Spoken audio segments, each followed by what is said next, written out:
like and leave a heart, please. There we go.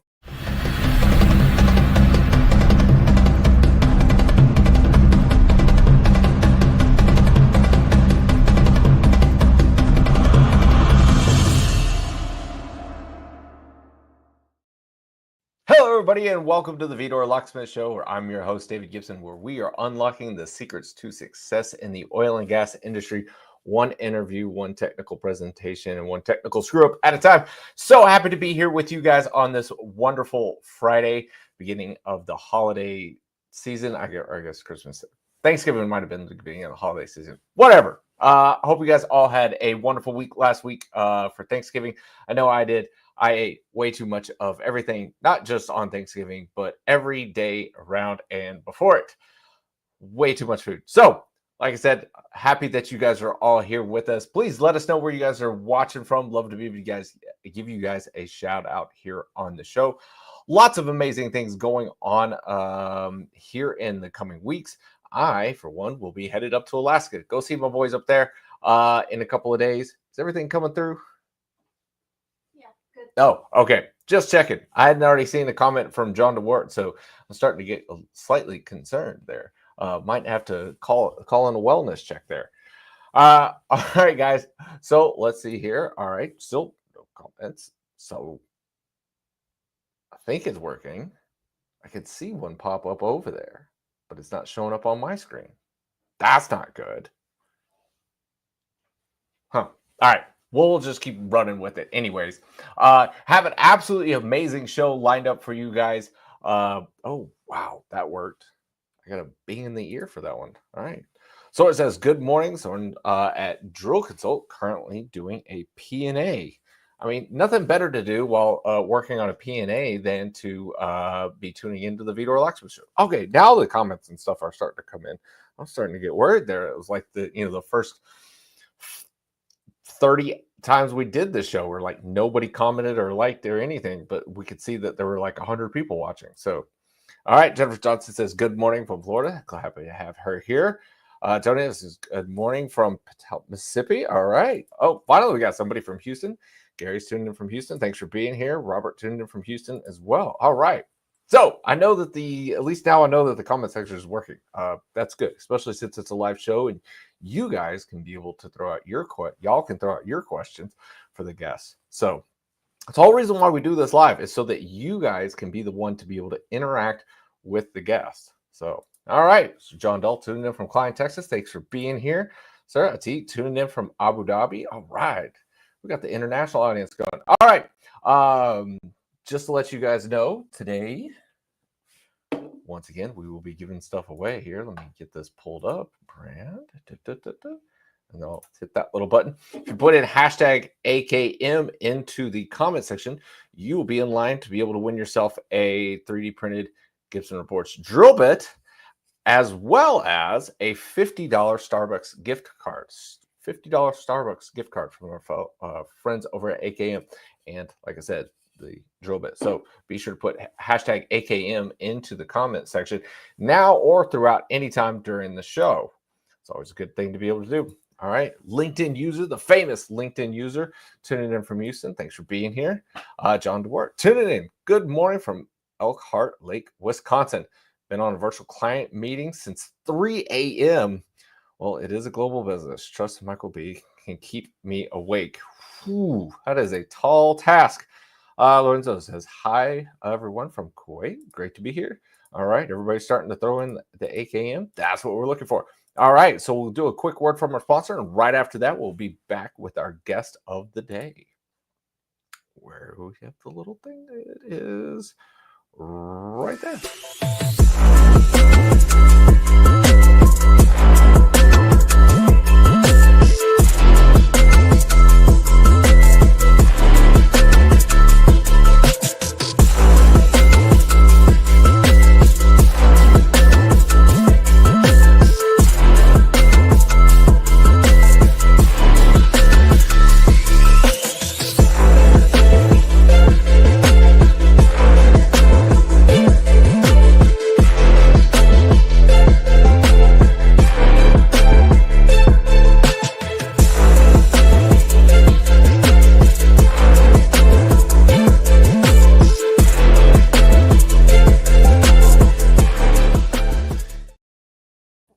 All right. Very special thanks to our sponsors. Show would not be possible without our sponsors. So I do appreciate AKM. So anytime during the show, AKM into the comment section. All right. Now on to the whole reason why everybody tuned in. It's not for me. It's definitely for our guest today, Mr. Michael Behounek. Michael, thank you so much for being here, sir. Thank you for having me on the show. I appreciate it. Well, it's not for a lack of trying. It's definitely No, you've been after me a little while. So, Michael, go ahead and give us a little bit of background on yourself, who you are, and what you've done in the industry, and then we'll start jumping into the present and the future. All right. I started back in a fun time. It was 1982, coming out of being a mechanical engineer working for Schlumberger. And since I went to the University of Michigan, I knew nothing about the oil field, but that's what appealed to me. And had a great career there, learned a lot. In fact, it gave me a unique opportunity because early on for a large service company, they actually had a training program that exposed me to reservoir, cementing, fracking, drilling, you name it, all aspects of the upstream business. And from that, I focused on drilling, went and worked for Sperry Sun for quite a number of years, especially over in Europe.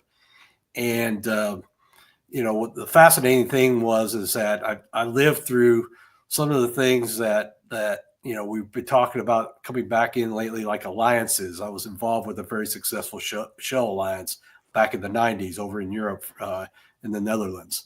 And then from there, short duration with Halliburton and Landmark with consulting, and then Apache. Some friends over there that I had convinced me to come back and join them, which I just recently retired last year from. Of course, I couldn't give up on the drilling business, and now both consulting and working with Intelisys, trying to get more value out of the use of data and data integration and moving into automation. So it's still a passion of mine. I share a lot of friends out there I saw DeWard on and also like Paul Pestusik and so forth, a cadre of folks trying to really help make this drilling process more efficient and safe. Well, you mentioned a couple of things you said you're passionate about there. So what is it about the data and drilling automation side of the business that why is that so alluring to be, to see that as something that you're passionate about? Having said, you didn't even know anything about the oil and gas business before you started. Yeah. What I love about it is it's actually not that big a business when you look at on the drilling side of things. We deal with 2,000 operating rigs worldwide. That's actually a lot of money spent, but from an activity perspective, actually very narrow. And the drilling process fascinated me because there are a lot of things that don't go right, and you're kind of like. You're always dealing with statement. You're always dealing with the things that seem to be going wrong, eat up all your time. And the challenge with that is it's not the same thing. It could be a lack of a pad response at a rotary steerable, or I'm having a problem with a mud pump, or I've got an issue with the top drive, and then there's these things called downhole conditions that Mother Nature throw at you, and so it is a very lively process, very engaging. You're not, the driller doesn't sit back there and it's not drinking coffee the whole tower for his 7 or 14-day hitch. That's not how it happens. Now you really enjoy those periods of time where things like that are going on, but it's a complicated. We have poor sensors. It's hard to detect what's going wrong. So anything I feel that I've always kind of passion, especially for the driller. Anything we could do to make his life easier, I know will lead to a safer and higher performing performance for the operator. So that's where I see the passion in, because there's just so much opportunity and frustration at the same time.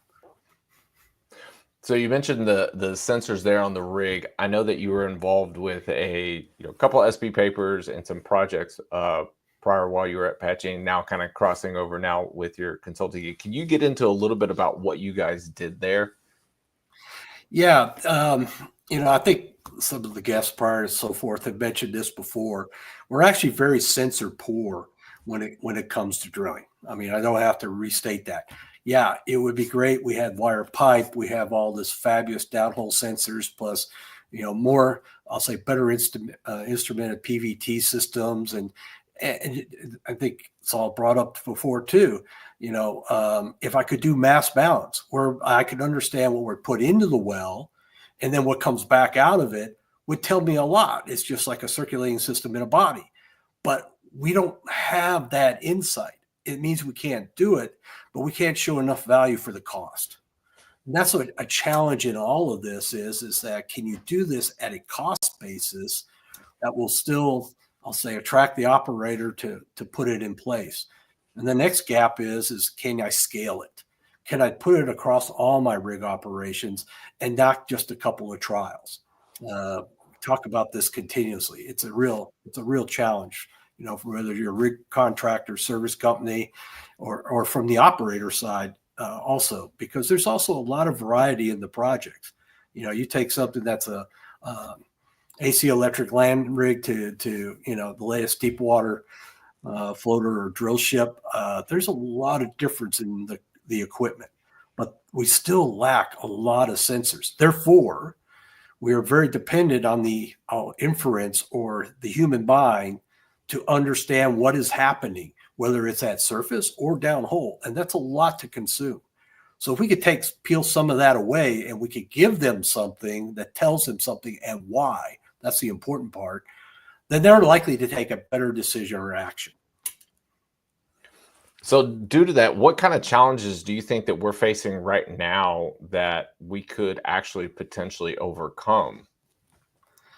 I think one of them is on the operator side. It is remarkable in the drilling groups, and these are for not a particular operator. I've had a lot of access to a lot of friends and family on this. For us to stay true and carry through. And what I mean by that is we will try something, we will pick it up on the operator side, and it'll maybe be one drilling engineer. But the whole drilling department's not sold on it. So you've got one or two engineers that want to try this new technology or try to do this improvement, and they may have minor success, minimal success. The value statement, as we love to say, is murky. And so what traditionally happens is it either fades away, okay, in general, or just several rigs out of a 10 or 20 rig fleet are doing it. I see a rare case where I'll say from a systems data usage that we're saying we're going to make this all the way across our operations. I don't know what it is. We work for different business units. When you're on the other side, they have different drivers.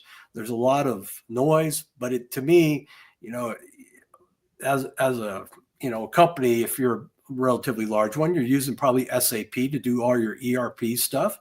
You don't have 3 ERP systems running your company, but we continually use we want the chance to replace or change out, and there's a cost on that the operators really fail to realize. It's really hard to do.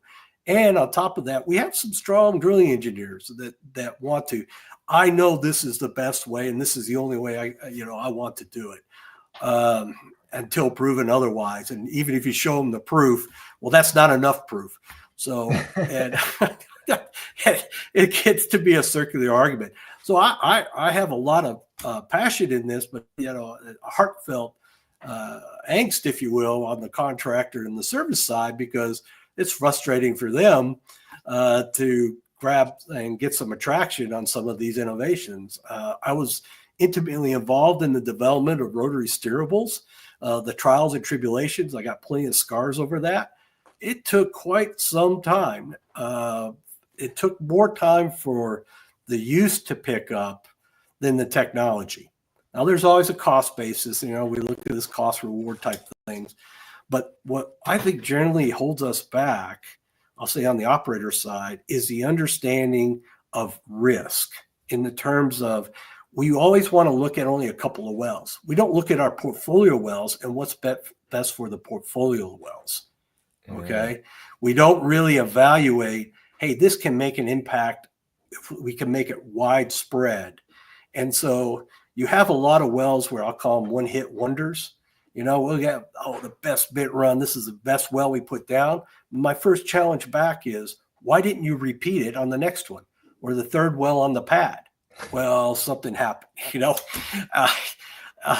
and so there's this, I wrote it in the paper. I call it grit, the stick to itness to see something through to be and get the value out of it. And it's very difficult for operators because management changes, engineers change, they have a different experience.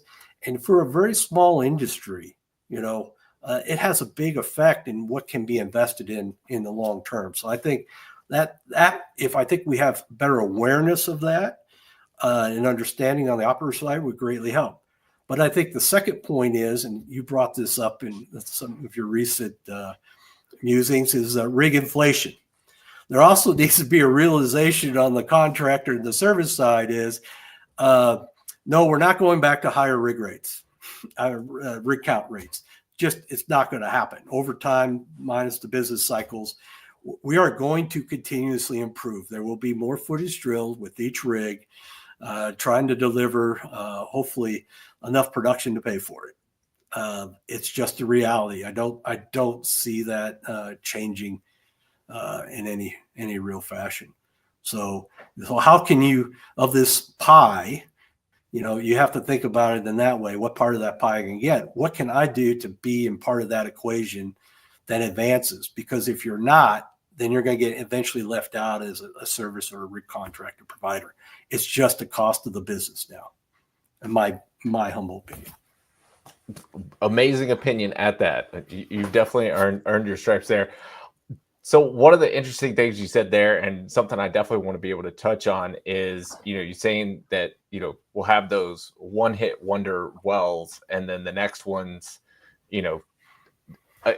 either that one was the anomaly or the next one's the anomaly, but they're usually fairly, close in execution timing, right? So how big of an issue is this, I guess, lack of consistency? And is it something that I know that Matt Isbell had talked about it in his paper when they did this stuff in North Dakota with their remote ops, that, they weren't looking for higher performance. They were just looking for consistency of performance. How much of that is still a problem in the industry? It's quite a big one. I think it's, to be fair, it goes back to one of my early comments is it's actually pretty tough to put this hole in the ground at 25,000 feet, like for a horizontal well or doing an extended reach well. There's a lot of things that could come in the way of the process of being efficient again. And I think one thing that gets overlooked is, because our lack of sensors and so forth that we're trying to understand, if we get better at that, that also then feeds back into well planning. And that's my other thing that I think it would make a big difference. So how do I repeat? All right. Beyond the operational things that happen, the MWD fails. Okay. I'm taking a part of that, but everything we can do in the well planning side to say, set us up for success again. Because right now, I'll say the general formula is, I'll just do the same thing again.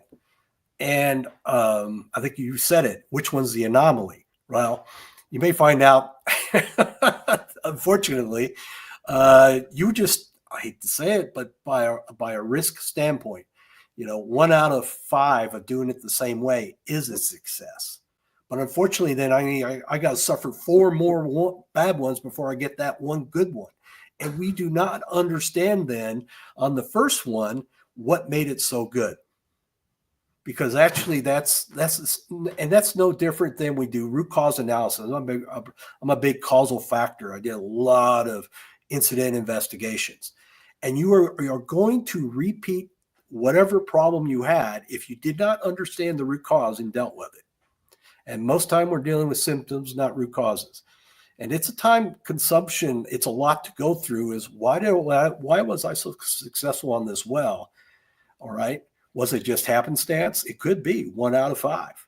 We don't think that way generally in the industry. There's a lot of things that go into making that first well great, and avoid, like, there's a little higher risk because, I've seen it before. We skid over 30 feet. We start drilling another one, whether it's offshore or on land, and all of a sudden geology gives us a surprise, But the crazy thing is a lot of times, because we are so time limited, the tools to go and understand what made this well a success are limited, that we miss things. And I'll give a perfect point in this is skidding over and getting the next one. A lot of times, like with our geology friends, we don't spend enough time in understanding the geology. And I was involved with a project where we had skid over, and a lot of people don't look, this is West Texas type stuff, don't look at the intermediate very well. And there's parts of West Texas that if you don't look at that, and you may actually, what happened here is we had a graben. And what that means is we ended up having higher pressure, much shallower than we were anticipating. We can imagine where that led to. But we had actually known that, but we had not spent the time looking a quick look at the seismic that was already there to describe that. And it got totally missed, and 30 days later, you're coming off the well. It's not good. It's not good. So the complexity and the amount of data to go through, we are going to have to get better at those tools to tell you what actually made you very successful. And it's not just because I picked this one bit or ran this one BHA. I wish it was. It'd be a lot easier. We'd probably repeat more often. Well, I mean, I think if that was the case, we'd see a lot more of those. We already see a lot, but we'd see a lot more of those record well posts, online.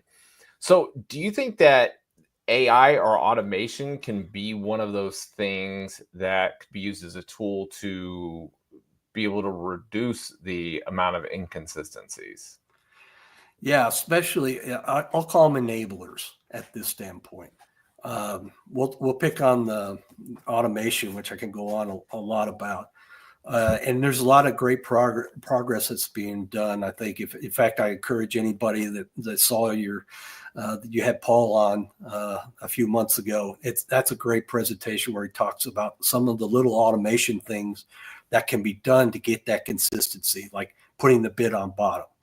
You would think something that we do every day ought to be a rote process, but he has a really great chart where it shows a large variation of that process taking in place. And like I tell a lot of engineers and folks I work with, it's been proven that we need, like, just simple things. Get wherever your drill weight is, get it on the bit like in 30 seconds. We know that helps with bit life, especially in the harder formations. But today, continuously, you see people spending 1, 2, 3 minutes, and you're getting these lateral vibrations. And here we go. We're going to start affect our cutters, and may not make it. There should have been a 1-bit run whole section, but we don't make it. Why is that? Well, I can go back, actually look in the data, and that's what I want to help people with. It's right there. It started right here. And it could have been even on drilling out cement, okay, which gets really another one that should be fully automated because there's a lot of damage that can happen in the bit just drilling out that shoe track. So that's from an automation side. And the other part of that is on the AI side is quite interesting for me.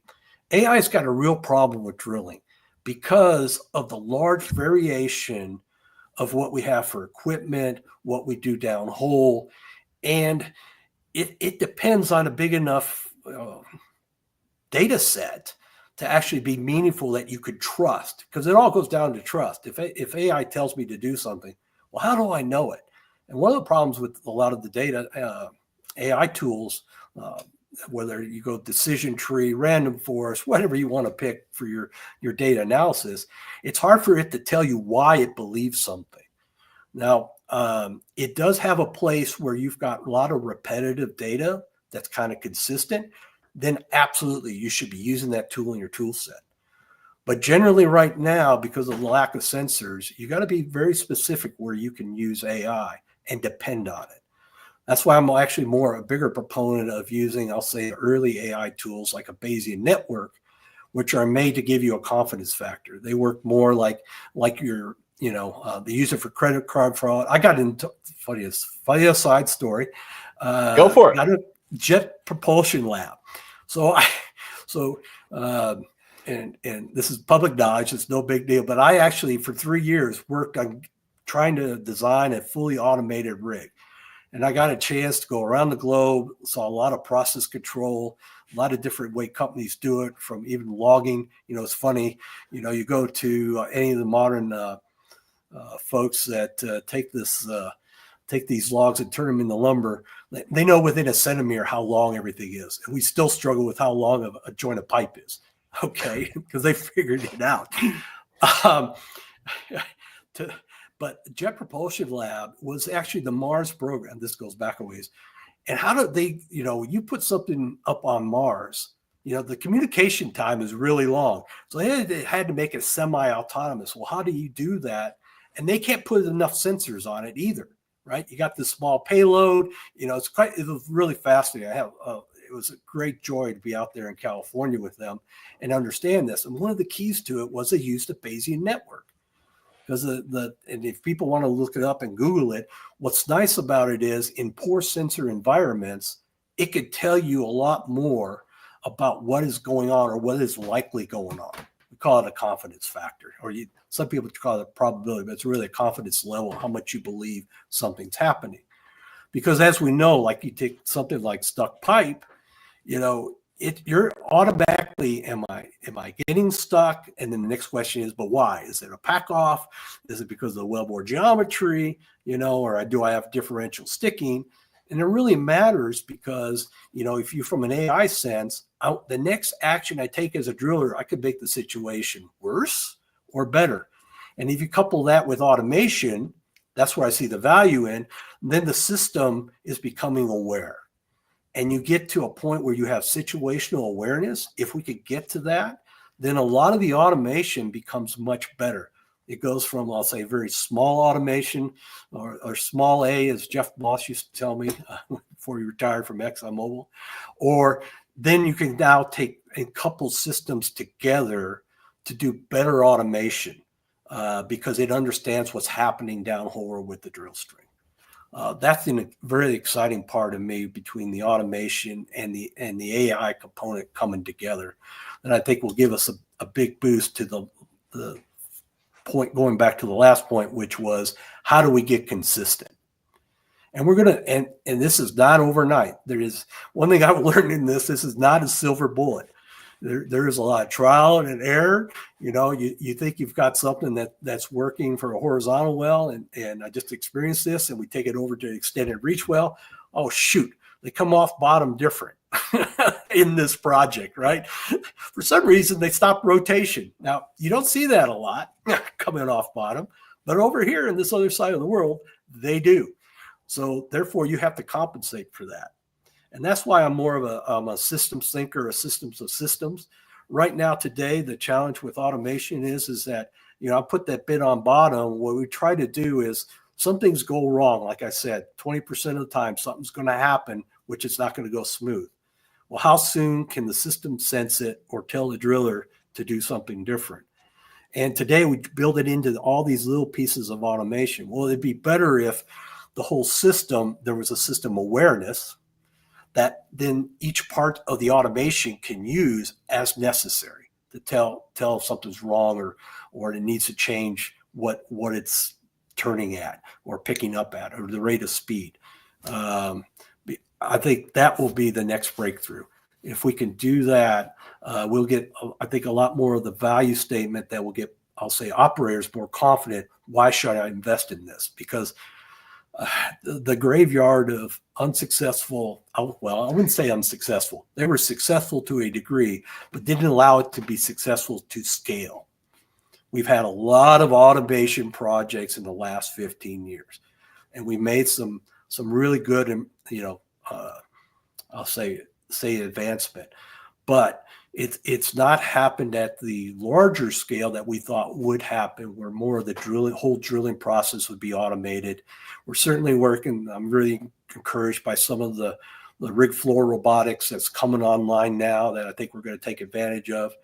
And in fact, we just had a DWIS advisor call, and one of the things that excites me too is to bring in more sensors. Like, you get wireless across the rig. Well, now I can start using these cheaper wireless sensors to tell me what's going on. So I could be better at automation, and I could be better at using AI tools. So go back on that. So do you think us being able to look at some of the small processes that are taking place that, may already have some level of automation, right? So one of them we've talked about is going to bottom, picking up off bottom. Is it also like, we've got some level of auto drillers, right? Is it looking at those and then also looking at the anomaly things, the stuck pipe, the slide to rotate to slide, there's hundreds of these little bitty small actions that people have developed products for, or some sort of automation. Is it linking all of those together so that we can then have a cohesive group? But then you're saying we also needs to be able to have its own oversight. Yeah, and that's where the challenge is, and I think that's where we could get that advancement. And that's what I'm hoping to, working on this breakthrough to get to that point, because then each of these little ones could take advantage of that. Like differential stickings, we'll pick on that, going back to bottom, is a classic one. It's actually kind of tough. Can you see a pattern when you get differentially getting stuck by moving, just moving the pipe down, putting in slips and picking it up? Yes, I could pick up those overpulls, and there has a little bit of a pattern to it, but not always, because differential sticking depends on why would I be getting differentially stuck. Okay. Water-based system. I need to know, where's my depleted sand where this is going to happen? Where's my, I'll say, fluffy mud cake where it sets it up so you could get differentially stuck, right? Right now, the system has no awareness of that, okay? If the system had that, then I may take a different approach to either picking up out of slips, putting the bit on bottom. I would obviously be favoring a lot more rotation to avoid getting differentially stuck. And I've done this personally manually offshore. It's time consuming, it's tedious, but in general, you can't keep up. I mean, when you got a human in the loop, it takes a lot of effort, and it tends to be a lot of humans that we don't really put the time and investment in to get that value out of. If that makes sense to your point, right? Because that's combining things together to make it more valuable. Well, one thing before I forget about this, something about as far as having the human in the loop, a lot of this work is done, and then you have to be able to roll it out at the rig site. And this is something that I found extremely interesting about your SBU paper. I think it was last year, year before last, and it was when you guys presented in San Antonio, and you guys worked on getting the influencers at the rig sites to be able to. I don't want to give it away. Can you tell us a little bit about that, on how you guys were able to get some of the stuff that you guys had created rolled out at the rig site? Because that to me seems to be the number one roadblock, is the cultural aspect at the rig. It is a substantial one. I guess the beauty of this industry that I love is we instill a lot of empowerment, like in our drillers and company men and folks on location. Then the challenge of that is, if you do roll something out, that management of change issue, how do you get the adoption rate? Because and to that comment, that's where a lot of technology really stumbles, or why it doesn't grow faster, is how do we do that? And I learned this. I did a stint for a while. I was a director of knowledge management at Halliburton, and actually wrote some papers on it, and got involved with Northwestern University. And that was around the social network. aspect. What gets people to take on the risk? Because it really comes down to trust. If I trust that this is going to be, useful and obviously not get me in trouble, I'm more likely to do it. But where does that start from? I can't just give you a PowerPoint presentation and tell you, yeah, this is gonna keep you safe, or this is gonna be the best bit run you've ever seen. Now most people are, want to show me, right? For the state of Missouri. And then maybe several times. Well, one of the things we learned, and this is kind of strange, but I was involved with Northwestern because of 9/11 and social networks. And how do you pick up weak signals, and why do people do things? So what we found out is, to your point, and now it's common, influencing. It turns out that roughly, let's say if you take a population that need to do something different, you need about 10 to 12% critical, and I'll say used to call them influencers. Sometimes they used to call them knowledge brokers or networkers. And what these people are actually the trusted, people in the network. Let's say there's 100 people and you got 10 or 12 that kind of are people looked up to. And generally, these are not people that have the title either. Okay. A lot of times they may be just that driller, right? Working for that rig contractor. A lot of people listen to when he says something. If you get those people on your side, then that is the fastest multiplication to get the change in the rest of the population. And even the interesting thing is some of these influencers, they may be the most negative people you come up against about this idea or why to do it. But what you tell them is you try to understand. Maybe it's fear. Fred Dupriest talks about a lot of times. Some people just have a fear of doing something. So you need to address that fear. But if you work with them, don't try to blow them off and understand where they're coming from. You get them on board, you got a magnifier to the rest of that population. Let's say, because they'll actually usually turn into your champion, which we had several cases of that for. And it's actually not that difficult. It's a little time consuming, but you literally find out what the network is in the field, right? And that's what we did, and that's what the paper talks about. So you identify these, and those are the people you focus on. So rather than 100 people trying to convince, I'm working only on 10 or 12 people I need to convince. So that proved very successful for us. Something I found fascinating when you talked about that at your paper presentation. So that was awesome. So I want to jump back in here. We've had a couple of comments, and I don't think any more fully questions, but you're right. I've seen many drilling supervisors face the same problem with different approaches. I think data analytics and software can tackle that point. Any thoughts? Yes. I agree. I mean, because I'll go back to what I said earlier.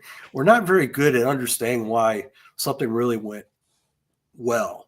We actually do a little bit better when we have we used to call them train wrecks.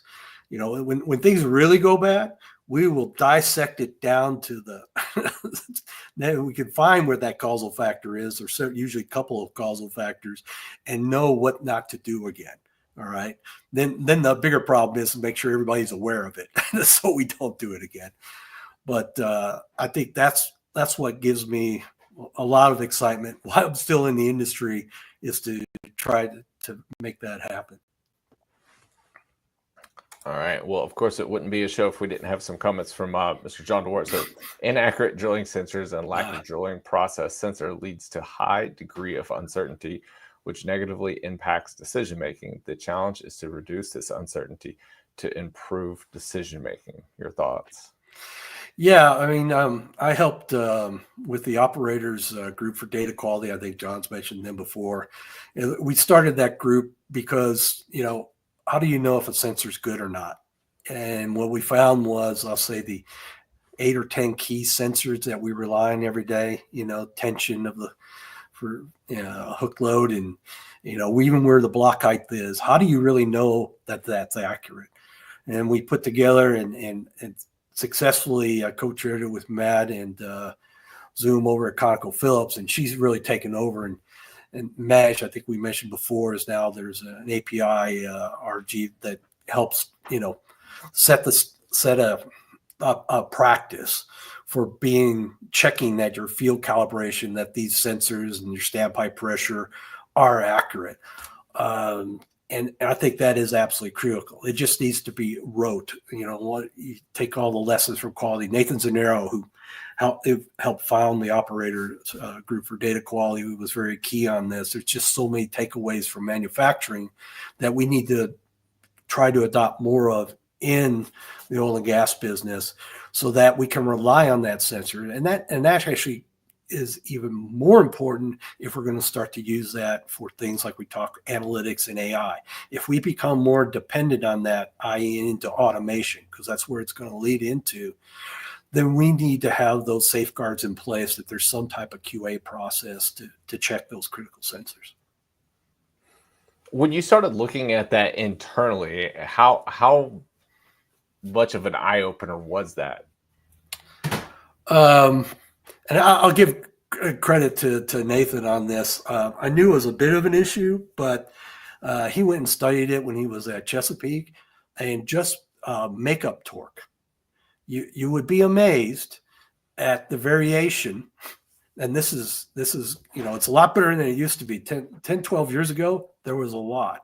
And what got me thinking was, it was on a particular well, on a horizontal well, and the problem we had was we were having on smaller pipe breaking and making up the connections downhole, and it made no sense until we went back to studying how they were making the connections. And then when they were torquing it up, we turned around and said, well, how do we know that's the right torque? We got a torque sensor, with a torque sub, put it in there, made it up. And lo and behold, it was 22% less than what we thought the makeup torque was supposed to be. All right. Which, wow, that's a lot. If you're expecting to torque it up to 27, 28,000, and I'm only getting 20, and we're already way out in the horizontal, I'm having problems with the string backing off, then which caused a sidetrack. So it was an expensive lesson in that particular case. That one something you just pay for new sensors on all the rigs. Oh yeah. It's $1 or $2 million could pay for a lot. Yeah. So quick comment here from Blakely. The transition from foundational human-supported automation to intelligent AI-supported automation will make sure a big impact to our drillers and our operational outcomes. Yeah, obviously I'm supportive of this. I do want to reemphasize, though, and also participate in another paper on this, on human factors. That's one thing we've got to keep in mind as we go forward with this. We want to advance automation, but the human factor side is critical. If people get the wrong perception, believe that I don't really need to pay attention to before, and if it goes wrong, I'm just going to blame the system. Okay, right? The human factor side of this is going to be important as part of that change management. And if you're going to be good at this, it has to be a key part of how you're going to be successful. Very, very true. I could say this from my own trials and tribulations of trying things out in the field, that if the guys in the field don't like it, they'll make sure it does not get anywhere. It won't see the light of day as far as they're concerned. No. I mean, there's too many things that the other guys in the field have control over that it's like, oh, this didn't work because, we threw a wrench in the system somewhere else. And then, it just causes so many other problems. So, yes. Is there a systematic way of knowing when you are leaning particularly hard on the information provided by a single sensor or class of sensors? Phenomenal question. That's a great question. Yeah, actually, it is. Thanks, Brett. Yeah, actually, this is what gets missed in a lot of cases. When you've got, like we just talked about, let's just say there's 8 critical sensors we drill with today. If you lose one of them, or let's say it's way out of whack, you don't realize the consequences that can happen with that.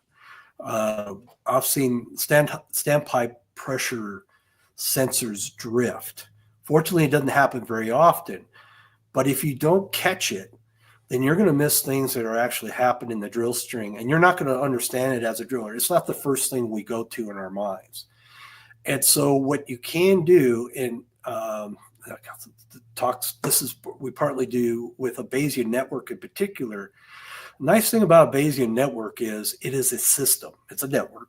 And because you put physical models and so forth in there, when I get sensor readings, this is actually how they use Bayesian networks in a lot of manufacturing. I want to know if it drifts or not. Okay.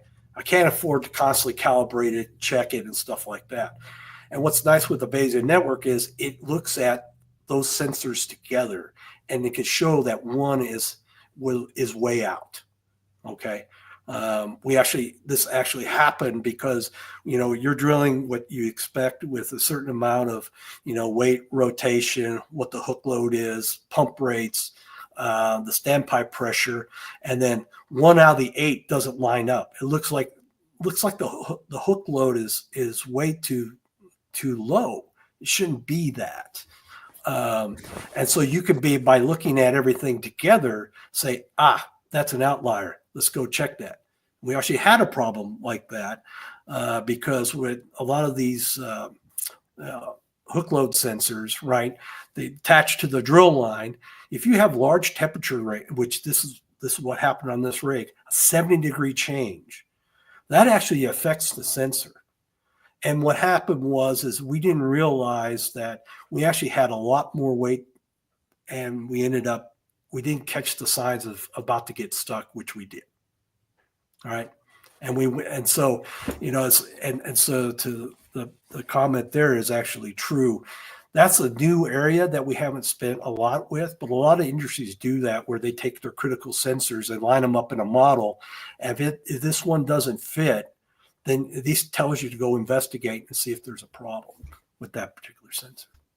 And that's the same thing with downhole sensors and the like. You can build that out a little bit. This is a fascinating topic to me because, we've talked about, making sure that, our sensors are calibrated, which, Robert posted here, oil and gas, well drilling operations, API recommended practice 8FV1, first systems, October. Okay. So we've talked about that. Then we've also talked about having these Bayesian networks then that can look at and be able to see if there's a drift. Is this essentially, could this be the next big step for us? Is one, making sure we've got quality sensors, making sure that they're calibrated correctly, and then on top of that, putting a Bayesian network so that if things are happening, that they're starting, if the drift is starting to occur, that we can identify that, so that then all of the automation and AI things that we put back into the other system. Right. So it's like, I know a lot of people are talking about AI and automation, but it's like we probably need to solve those other couple of things first. Yeah, I hate to say it, garbage in, it's garbage out, and that's the problem. Is if I don't sense that, if I want to build up trust, right? Like even making a decision to come out of the hole because I think the bid is played out. Last thing you want to see is a green bid at surface. You're not, even just those simple things, you're not looked well upon. So I do think it's early days for this, but for the success of automation and AI, as you said, it is a comprehensive system way to check that things are still all compliant, right, for the data that I'm getting across. And you don't do it for all the sensors. You only do it for the critical ones, the important ones. And I do think that's going to be, here's a challenge with that. Am I going to get paid for that? Tough. tough, because that's where the hard question comes into. If you're going to expect an operator just to pay for that, not likely. They'll pay for it as part of maybe of the service, but they're not going to sit there and here's a line item that's going to cost $100 a day to pay for that, because to them it's almost like insurance, and people just Insurance on generally insurance on insurance. Right. And you generally don't get a lot of money for providing that part of the service. And that's one of the challenges with the data and the whole data analytics right now. You can't expect to make a lot of money at it. As much as there's a lot of, potential value in it, it's still, actually, we've got a lot to learn to be very consistent. That's why I said, once we get to the point where we could constantly make these wells high performers, then we finally cracked it. So the journey's still long a bit, but we've made a lot of progress. Just a couple of comments I want to be able to get through here. Duncan says, I have found the reliance on software alone, no matter the sophistication, still is another piece of software I need to learn. People have real jobs and can't watch the screen 24/7. Wouldn't an independent group dedicated to that work better? Yes and no. I was involved very early in some of the first real-time centers. Now I'm showing my age. This goes back to Lafayette and with the Superior Company, if someone remembers that name, Prior Mobile, and it kind of all started in mud logging, and where we wanted to take, we were using DX point. We're worried about poor pressure frac rate and staying in the window, and it took it on to bigger and bigger heights. Shell put a big center in New Orleans that I was partially involved with, and several other places along the globe. And Chevron still got their big center and stuff too. And having the extra eyes is a true statement.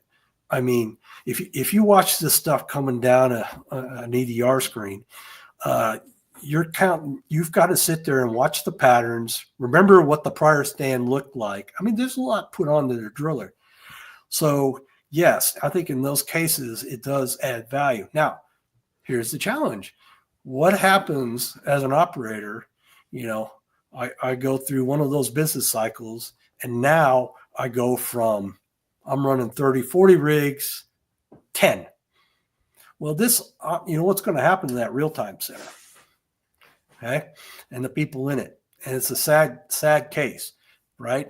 They're actually the first ones to go out the door and that experience, along with obviously the, company men that you had out there and some of, everyone tries to keep their better hands and all this stuff through this cycle. So for an operator, and especially even the larger independents, it's a costly endeavor. Our capital we like to spend on wells, not on people. Let's just face it. So there's always this ratio that we play with. And so if you've got a large human footprint, that means you got to manage it, even if it's a third party, because even the third party is going to have a ramification for that service company. And that's the hard part about this. And that's where I think we could kind of break out of this. This is why going into the data analysis. If we could present things more simply to the driller, to what's going on, and they don't have to interpret it, we're breaking milestones. And that's still even an advantage for if you want to do a real-time center operation. But that's where we got to go to. We need to try to tell them what's going on and the why. Okay, why do I believe this? That's why I said, a lot of the AI has a problem with that. So you got to be very careful about it. That's one of the kind of data things that I've learned over the years is that if you just hand somebody a bunch of data that could be helpful, it's more than likely it's never going to be used. So then I kind of went to the mindset of it's going to be, you got to slice it, dice it, stir it, fry it, and serve it up ready to eat. So I don't go to a restaurant and then they bring me all of this stuff and then I have to go to the kitchen to be able to figure it out. It's like somebody else figured out the recipe. Somebody else figured out how to cook it. They have all the tools and did it. And then they just brought it to the table. And then I was, and I even made the decision on what was going to be brought to me so that it was like, oh, okay, this is what I want to eat. And I think that kind of goes true to what you're saying. If we can do that to the same thing for the people in the field, it's just like, here's what you were looking for. now you can consume it. You don't Right. have to really do anything else with it other than just consume that information. Yeah, and I think that and why it hasn't happened today is back to it is there is so much, right? It's not that I can see I'm having, I'm in whirl, okay? I also have a problem with my mud pump, mud pump 2 at the same time that I'm trying to deal with. And I can't find the motor man that needs to go unload the casing truck. That's right. I got a forklift sitting out there and trying to offload the truck. There's quite a bit going on. In fact, I applaud a lot of the rig where they're going to, especially on land, and they have a lot offshore, where a lot of, I'll say, where it's maintenance of the equipment or something going wrong, some part of the equipment or machine, helps diagnose for them and tell them so that they can take action sooner, especially if you get into some of the preventative stuff, even predictive in some cases, because we need all that to come together. And I think that's why I'd say, again, the situational awareness for all, you look at all those squiggles. I mean, and trust me, to mind blow you what we're doing, like with the Bayesian networks, it creates, we don't show this to everybody, but over 300 new outputs of what it's calculating. It's mind blowing. All right. Because what we're trying to do is make up for sensors we don't have, right? And creating soft sensors in the network. Right. And so, we're very selective what we try to show. And so it means meaning, but it's still one of the big things I'm hoping to take forward is, and there's a lot of work with our partner NOV on this, is how do you visualize that so the driller can consume it quickly, right? Without trying to fully understand it. Doesn't mean they can't click over and see it, to get comfortable why something's happening. But we need to get better tools for them to understand what's going on with the drilling process in light of everything else they've got going on. I mean, it'd be nice to fully integrate all of it together. I think I'm not going to see it in my lifetime, but I think we are building it on like a layer cake. We're getting more and more and getting better and better at it. And I think the interoperability is going to be one of the keys to make this easier going further. It's too hard trying to make a lot of this stuff work together today. You can do it, but there's a lot of human capital and time spent trying to do it, and it inhibits the scale. I've got a couple more questions here before we'll let you go. So Isaac asked, how are downhole sensors seen for enhancing AI capabilities for drilling operations, especially when surface data alone isn't sufficient? And before you answer this, based off of what you just said, I can only imagine adding the Bayesian network to all the data from downhole and then creating soft sensors for that. So that just sounds like a whole nother cluster of things. But sorry, go ahead and answer Isaac's question. Actually, you jumped to one part of it already, but yeah, because look, here's the good news and bad news at the same time. We've gotten really good at higher frequency data, and several of your prior guests have gone through it, and the importance of transients and things like that are absolutely critical. The challenge we have is, how do I get that up the hole so I can consume it? Because so what you really need to do is, this is where I think the power comes in downhole, is outside of doing wired drill pipe. Again, it's a cost problem, right? I'd love to have wired drill pipe in every rig we have. It's not going to be practical, I don't think, in the next 5-10 years. It's great when you can afford to do it, absolutely. But what we need to work on is sending, I'll say, information up the hole rather than the data problem. If you send me data every 20 seconds, this is my pet peeve with, and I'll just be blunt about it. I mean, I was in the MWD, LWD business for quite a while. Sending vibration data up, and it's bilateral, G's and such, once every 20 seconds. Really? We know the transients are happening much faster than that. It really, all it's probably best doing is telling me the health of the MWD tool. Okay, which I do care about. I don't want to shake it to pieces, but in terms of it for the drilling process, it's actually not useful. And I want to add in there, if the MWD tool was designed perfect, if it was the perfectly designed MWD tool, it would register 0 shock and vibration no matter the instance taking place downhole. So that's just my theory on having to be able to shock and vibration from your MWD tool. Get that package. It's not supposed, because you don't want it to see it. No, it's funny you say that. In a prior life as an operator, I actually challenged one of the LWD companies who tell me, "Oh man, you're tearing my tools up." Well, I'm not tearing anything else up. So either you got to figure out how to repackage this thing, or we can't put it back in the hole. It's too fragile. It's just the way it is, like it or not. So I don't know if we got off from Isaac's question there, but hopefully that you got an answer from it. Some of it. One of the final questions here, Nathan, who is watching today, which we mentioned earlier, and a couple of the other people had mentioned here in the comment section as well. Michael, what is your take on expanding LLMs to interpret this data? Yeah, I'm really excited with this. I have a good friend, and his name is Larry Todd Wilson. He's a consultant in this space. He's doing a lot with these large language models and applying them in a way that can tell us something. Again, the same thing, right? Tell me something about all this human input. Is usually what you're looking at. There's a major operator we're involved with right now that's doing this, and I'm really excited about it because we didn't get onto it, but the biggest one of the key problems with automation and doing the analytics is there's still a lot of human input that we need to take advantage of, right? I still need to know my casing IDs, ODs, what my weights are, what's my pipe on a very consistent basis. It's one of the things we struggle with most. I can't run a model automatically if the block weight is off, right?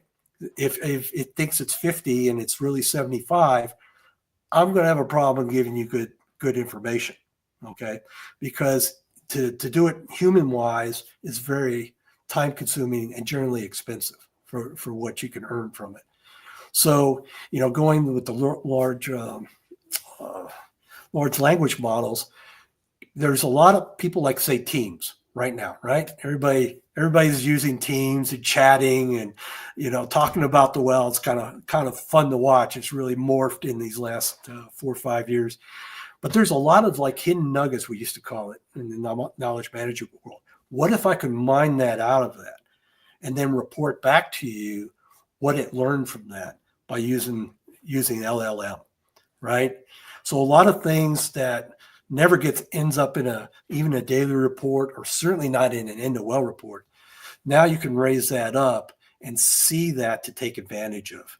And then look across multiple wells that I'm drilling. Oh, look, we're having this same issue going across here. We used to call them latent quality issues in the quality world that never get picked up on. So I think it's got a big advantage on both in that term and telling us something that gets missed and trying to improve our learning cycle. Well, that's all the questions that we've got there. Michael, thank you so much for being a part of the show. I do want to ask you any last words that you would like to be able to share with everybody out there before we do the drawing here today. Yeah, I think there's a lot of folks doing some great work out there. And I still think the secret to it, I'll go back to the term grit. I think for us to be successful is to keep doing, right? Talking really doesn't accomplish much, but doing on a consistent basis with the direction and the vision in mind, you could get a lot accomplished, even with all the barriers and complications that we have. It's worthwhile to get there. And name of the company that you're working for now. I'll get you Intellisis, because you just came out yesterday and said that you're the. I wanted full disclosure. It's been a little while, but yes, I'm working for Intellisis now. What has a Bayesian network? Okay, full disclosure. Awesome. Well, thank you so much. And I have to mention this. Blakely said, clearly did not proofread before hitting send. That's okay. I just do the Ron Burgundy and just read whatever's on the comments Makes instead it of interesting. actually. Yeah. I there's going to be a technical screw up today. It could be just me trying to read, and it's no fault to anybody here and what you guys write in there. Most of the time, I stumble across words. Whole reason why I got fired from being able to do the live streams with SPE. So, all right. Thank you guys so much for tuning in today. Thank you to our sponsor, AKM. I actually just put that up on the screen, but it's all white in the background, so you can't see it. So we'll do a quick little drawing here. Thank you guys for being here. We'll see who our winner for the day is to get their $50 gift card and a 3D printed drill bit. And our winner is it's on the word. The fix is in. Yeah. I would be happy to be able to send something up there to Elkhart Lake, Wisconsin, right outside of Road America. Great guest. He's been a great guest. He's an amazing follower. I owe him at least that. I don't know if he drinks coffee or not. I think he does. So hopefully he can find a Starbucks up there near him. So thank you guys all so much for tuning in. Really, really, really do appreciate it. All the comments. It was amazing to be able to see all the people that were watching today. It is heartwarming for me to be able to see so many amazing people in our industry tuning in for these shows. Obviously, I know it's not for me. It's for the guests. So I do appreciate that. Be sure to be here next week. We got Abraham Montez. He's going to be talking about one of the topics from one of the papers that he's written recently. Absolutely brilliant mind. And it'll be the final show of 2024. And then we'll be getting ready to kick off 2025. Can't remember what week we're going to be doing it, but I've been working extensively on the guest list for next year. One of the people is going to be coming onto the show and doing their final episode, final oil and gas thing ever will be on the show here. So I'll be really excited to be able to put that out there to be kind of a bittersweet moment. So for me, that's it. Michael, thank you so much for being on the show today. Do appreciate it. It's everything I dreamed it would be. Look forward to all of the stuff that you guys are going to be doing for the industry and any of the future papers that you guys will be writing.